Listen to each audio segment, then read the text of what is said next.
we have a value of r squared for this linear model on this training data of 0.99, that's an excellent fit. That's very good. And so the way that we check, we use our test data, and we get the r squared value of this model on the test data as well, and the fit is excellent there as well. So we have two indicators that this is pretty good.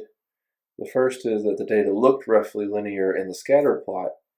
The second is that the r squared values are high for both the training data and the test data.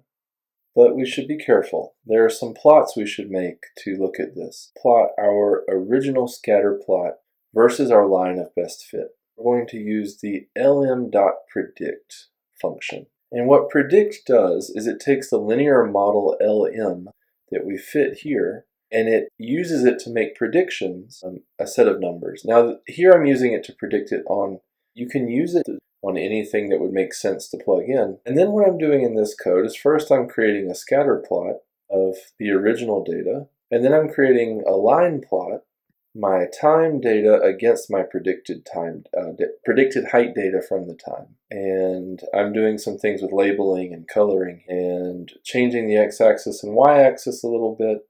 This plt.legend is necessary to see the labels, but at the end of it, you see here is the regression line that we made, and here is the actual height. And I see a problem.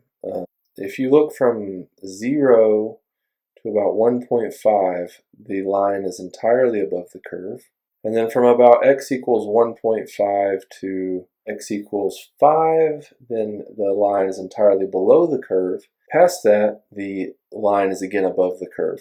And you wouldn't want to be able to predict whether the line was above or below the scatter plot based just on this piece of information. So this long stretch of above, below, above, that lets me know there might be a problem with my linear model.